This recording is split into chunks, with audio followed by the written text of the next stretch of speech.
Dear friends, it's my honor and pleasure to introduce Madan Moudgal from Sagility Technologies Limited in a conversation that is going to help us understand how the BPM industry is reorienting itself to meet the performance requirement beyond the cost productivity that we talked about. The entire industry has moved up the value chain in the last few years, and pioneers like Sagility Technologies and Sagility Corporations have helped move up this transition. In this conversation, is Madan will bring out insights as to what is causing the shift, how are the companies like Sagility coping with the shift, and what else are the things needs to be done for us to be ability to tackle the shift that is taking place. The technology change is absolutely going at a rapid accelerated phase. Perhaps industry response to that is also being welcomed with equal agility. We'll discuss all these aspects. Welcome, Moudgal Saab. Welcome to the call. Thank you, KS. Pleased to be here. Madan, my first question is, as we discussed in the beginning, the entire industry has moved from efficiencies, effectiveness, and moving towards experiences, the 3 E's, if I may call them. I'm not saying that they have left behind the efficiencies behind or effectiveness behind. At each stage, it has gone up further. Can you take us through how the 3 E's playing out now? Important, I won't even dismiss it out saying that efficiencies are not important or effectiveness are not important. Experience has become important. If you can help us understand how are these three interplaying together to make a maximum impact on the customer? Yes, it's a very interesting question. As you know, we focus on the healthcare industry in the US. While in this industry, cost efficiency remains a key demand of our customers, a singular focus on cost results in a race to the bottom. I mean, this is clear. It's not specific just to healthcare. Our customers recognize this and have gradually changed their expectations of their service providers. Quality and the end consumer experience cannot be sacrificed in our desire to deliver the lowest cost solution. Consequently, many of our client conversations aim to establish a balance between the 3 E's, as you call them, efficiency, effectiveness, and experience, while acknowledging that they can at times be at cross purposes. That's something that we recognize. What our customers are expecting of us is the ability to optimize delivery across these 3 demands. How do we deliver the best experience in the most effective way at the lowest cost? This is the problem statement that our customers challenge us with, and we have to be up to the task. For example, improving a consumer's experience with a client interaction may reduce the volume of interactions, of subsequent interactions that need support. And this could potentially jeopardize our existing business if we charge for our services on a per interaction basis. But this can be made up for through appropriate pricing of a higher value service. So at the end of the day, both sides are interested in a value play rather than a volume play. This motivates us to seek out the most optimal solution, and this is in the best interest of our customers. So this is something that we keep in mind on a daily basis.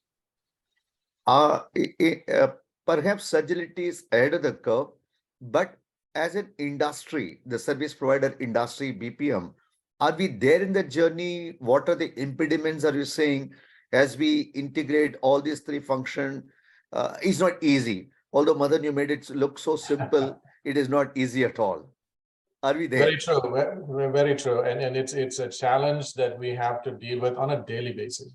I mean, let me first give you some of the impediments that we face, right? And then I'll kind of try and address how we overcome these impediments, right? So in our industry, the healthcare industry, we would like to believe that it is recession-proof, but it too finds itself at the mercy of economic downturns, which impacts stock prices, of course.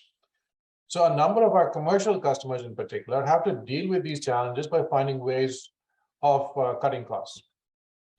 So when that happens, and invariably customers will come to us and say, hey, you need to cut costs for us, we have to take a long view to not abandon effectiveness and experience in the interest of efficiency only. I mean, clearly efficiency is important. We need to do that on a daily basis.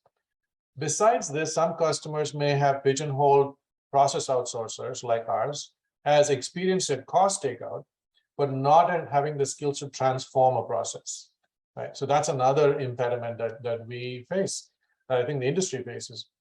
And lastly, as I mentioned previously, the 3 E's at times can be at cross purposes, meaning that you cannot achieve one without sacrificing on one of the other demands. So these are some of the impediments that we face and have to deal with. With each of these impediments, right, we remain committed to what is most important to the long-term success of our customers. That's if we intend to be in this business for the long term, that's the mantra, if you will, that we need to follow. So during an economic downturn, cost is important, but at the same time, market competition intensifies, as you know. So differentiation is achieved through process excellence and enhanced user experience. So to win in an economic downturn, we need to be more innovative and creative with our solutions to best serve our customers. So that will at times be challenging with having to deal with providing these more innovative solutions, but at a competitive cost.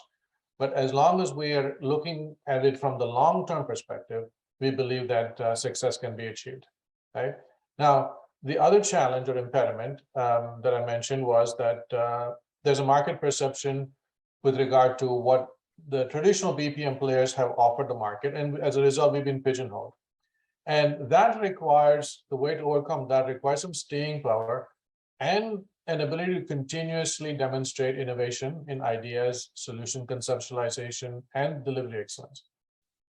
So we have to constantly raise the bar on the manner in which we can problem solve with the use of technology and our ability to transform process. It's not just about performing this process at a lower cost location anymore. That is just table stakes. What we have to really do is to look at opportunity to transform and in some cases even re-engineer.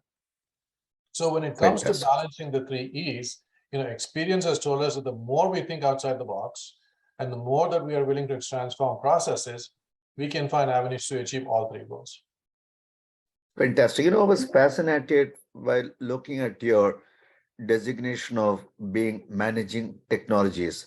Perhaps in 5 years back or 7 years back, one would have assumed technology playing a lower role in a BPM process industry as it is playing now, especially with digital customer experience being the pivot of what you do. Can you take us through how is technology playing a significant role in enhancing the customer experience? I know it is a trivial question, but you can throw some nuances. How technology is becoming the mainstay in a BPM service offerings, especially customer experience going digital? Oh, yes, certainly. It's been an interesting journey. I've been with Sagility for about 5 years now, and I came in to help manage a smaller technology unit within the organization. And that has now evolved into the division that we refer to as Sagility Technologies. And my responsibility and my mandate is to essentially tech enable as many of our solutions as possible. And through that, demonstrate and establish Sagility as a tech-enabled business process management company, not just a BPO. And nothing against being a traditional BPO, but we believe that the future is in being tech-enabled.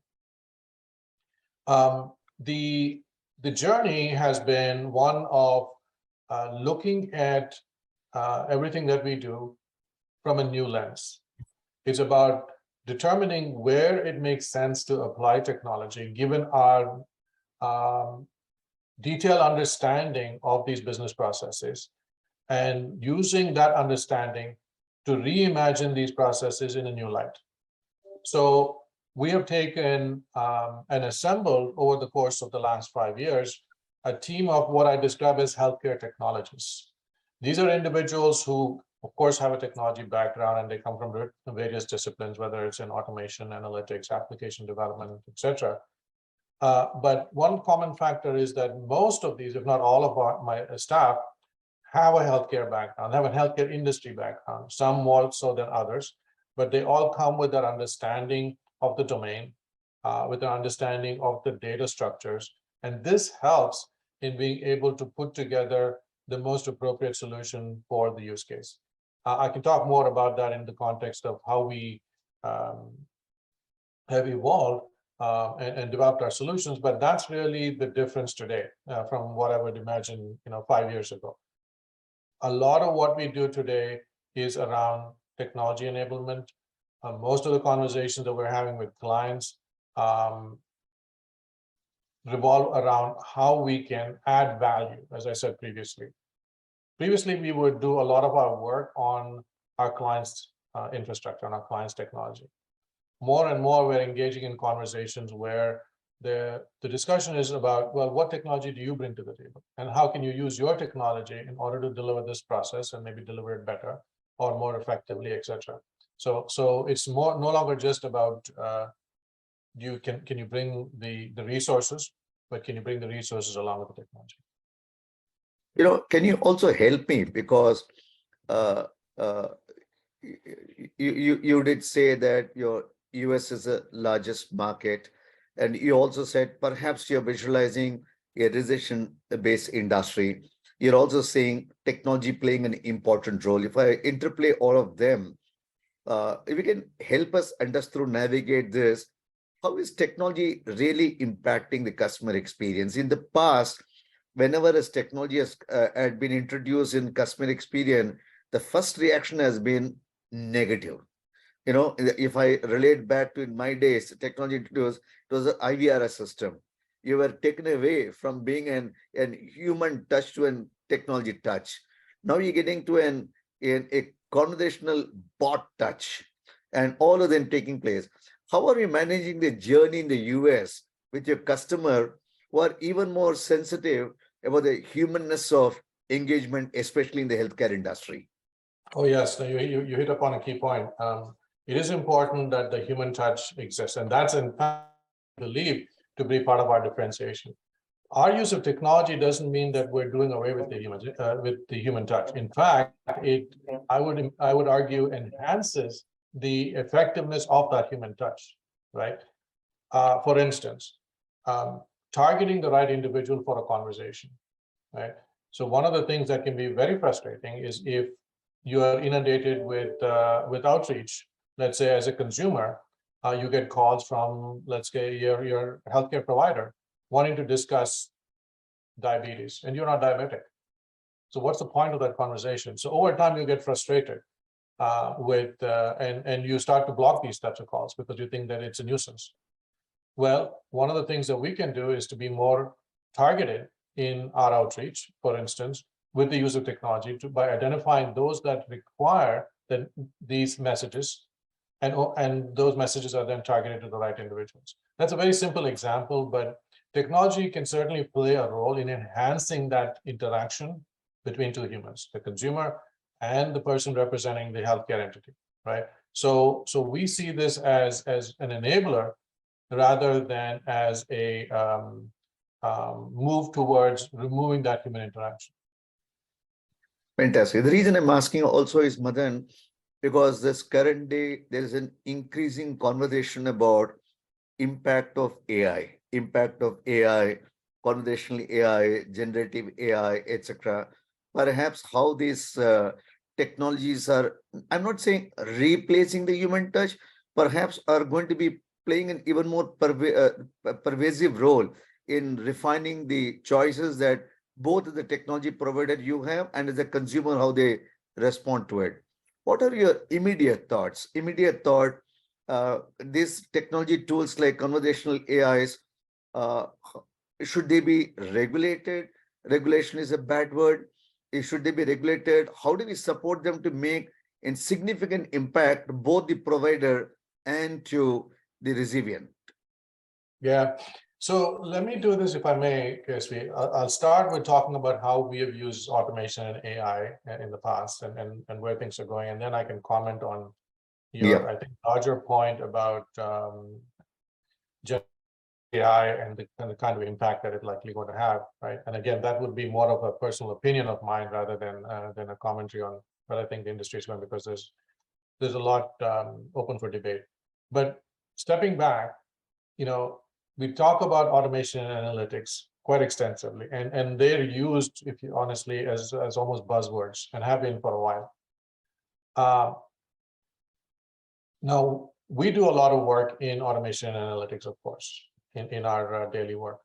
And besides having the necessary technical skills to do those tasks, what is important is having an understanding of the domain in order to identify where application of automation or analytics will be most rewarding in our healthcare industry. So given our decades of experience managing a full spectrum of business processes for our healthcare clients, we have an intimate understanding, as I said, of best practices and particularly the nuances of existing client business processes, right? So as a result, we're very familiar with where to apply these types of tools. And in addition to that, we're very familiar with healthcare data constructs and entity relationships, which is another, if you will, absolute must. So this enables us to apply our solutions in the most appropriate manner, whether we're deploying a bot to automate a back office function, that's a classic case, or it is mining data in order to derive insight that may help direct transactions to the most effective channel.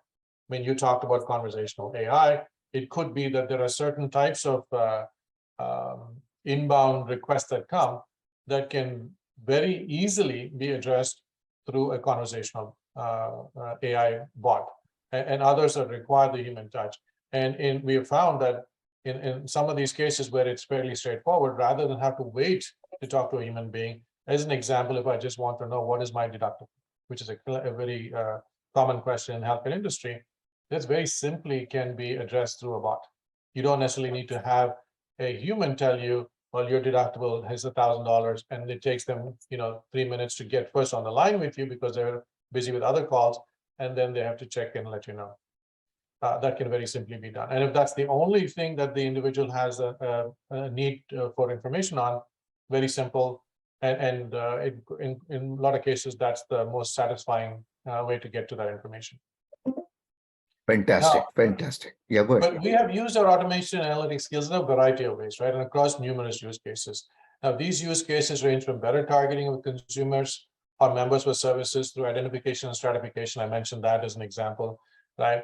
The other thing we have done is we have intelligently transposed inbound documents. We get still a large volume of documents that come into the healthcare entities that we serve. It could be in the form of correspondence, it could be in enrollment forms, it could be claims forms, what have you. So we have done a lot of work in automating those document intakes. We do call deflection. I give an example of that. So with all of this, our focus is on improving the 3 E's, as we said. Now, to your larger question of whether what the longer term implications of generational AI are going to be, I can say it's anyone's guess, but my experience has shown that invariably, after we get through the early stages of a new technology, whether we're talking about the World Wide Web, whether we're talking about smartphones, and now, generational AI, industry finds a way to use it in the most appropriate fashion to the ultimate benefit of society, right? So in my view, I believe that we're at the very, very early stages of AI, and there's we're on a long journey, but eventually this is going to lead to very creative, very innovative solutions. Now, even now, with the fast pace of developments in technology, OpenAI has taken the world by storm. There's, any new newspaper, tech magazine you open, that's all you hear about, right? Now, we have also started to receive lots of requests for new solutions that take advantage of these developments in generative AI. Now, the next step in this journey was the need to identify appropriate use cases, right? Where in our industry, we could use to build new capabilities using this technology. So while the use of these large language models have been applied in the industry, the packaging of this as a service has now opened up new possibilities. So we are starting to use it. We have in fact deployed a solution for one of our business lines where we're using the OpenAI capability, and we're going to monitor it closely. We're going to see what the results are. We have to be careful, of course, because with it comes the the aspect of relying on content on the World Wide Web. So you want to ultimately be able to narrow the use of it to the content that you most trust, especially given the industry that we're in. So there's a lot that we need to do, and so we approach these types of things in a very measured fashion. But we clearly see lots of potential applications for it in the long run. Fantastic. No, this clearly explains why Sagility is ahead of the curve in deploying technology for healthcare customers. Linked to this also the question, all these things throwing up huge data, and the requirement for huge information security. The security beyond the technology security and also the data governance perspective. Madan, it will be great in case you can throw highlights of what are some of the data governance stuff you've done, especially you're collecting several personal and classified data, importance of it. Are your customers trusting you as a trusted partner based on the governance structure, what you have, information security practice you have? And also, how are you ensuring there's the regulatory governance that US has got complying with that? These two are important to earn the trust factor the Sagility has, which has earned very successfully in the recent past. Yeah, no, it's a great question. So the obviously, as you know, the US healthcare market is highly regulated, as are most healthcare markets, right? Everything that we do has to be done in a manner that complies with HIPAA, which is a rigorous set of policies that guide information security and privacy of healthcare information. The concept of PHI, PII, this is very important to us.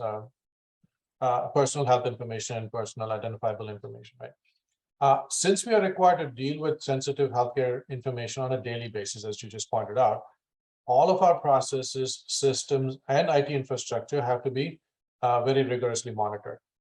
So even as we look for ways to transform existing hidebound processes, we constantly have to keep in mind the need to remain compliant with the rules of the industry, because that is, again, an absolute, we call them table stakes. Without it, you cannot be in business. So as an example, when moving technology to the cloud is accepted within our industry, it does come with additional safeguards that we need to enforce. Now, when we do this, when we, for instance, move applications to the cloud, we, of course, have to work with various business partners, including hosting providers. Right? Now, the good news is that the partners that we work with are also experienced at serving the healthcare industry and are aware of what is required of them. Now, in HIPAA, there is the concept of a business associate agreement, which means that by association, a partner is forced into compliance with all of the rules and regulations that we, as the primary contractor, will have signed up for, because that will be something that we have to sign on the dotted line.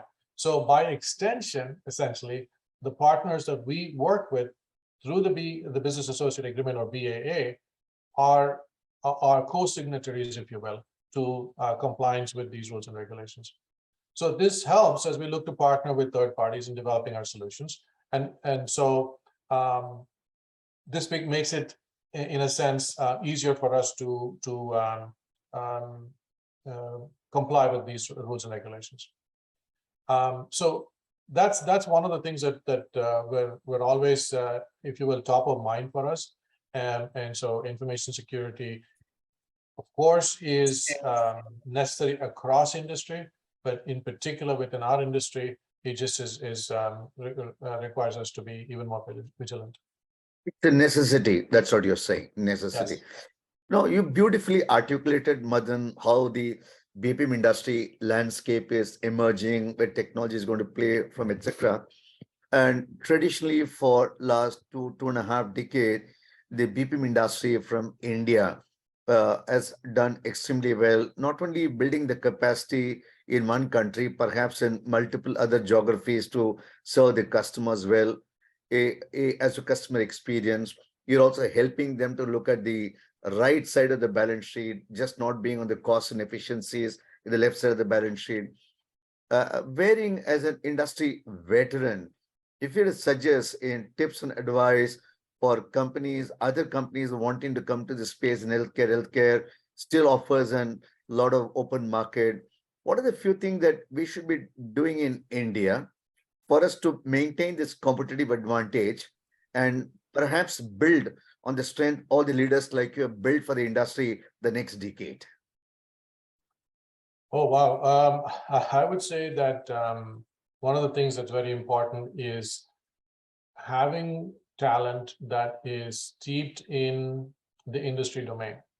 Uh, the knowledge of the industry and its nuances are very important. I mean, we serve the US healthcare industry, to be clear. And it is a large industry. It's over $3 trillion in monetary value. So it's a massive segment of the economy. And as a result, there are lots and lots and lots of processes that require for you to be impactful in serving, require a intimate understanding. So to the extent that we can train more individuals in the industry, how to understand the differences in the entity relationships, who serves whom, why we do certain things the way we do them, what are the different data constructs, the regulatory aspects that we just talked about.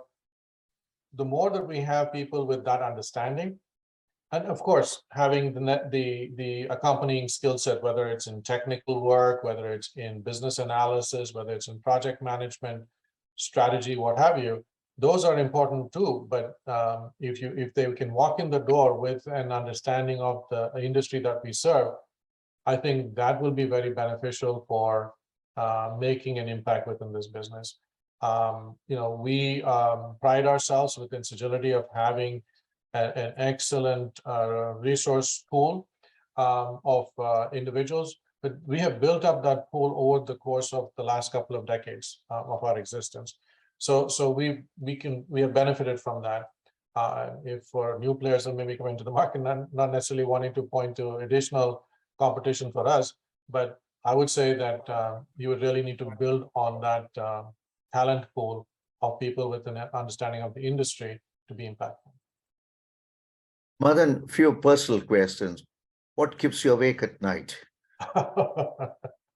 I think, as we've talked about extensively here, KSV, there's so many new developments and the pace at which these developments occur, you don't know when you're going to get caught flat-footed, right? So you need to be constantly learning about these developments and importantly, figuring out how to sift through all of this barrage of information to see what makes most sense for you to tackle, what your team should be looking at.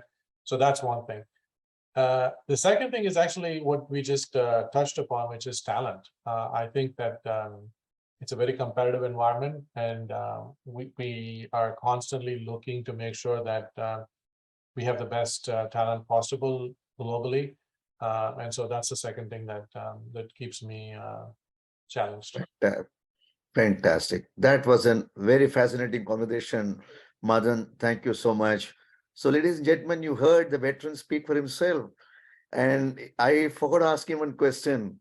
What the next best secret that is ahead of the healthcare sector from the BPM perspective? But he's clarified the BPM itself will undergo a transition to perhaps technology-led BPM industry.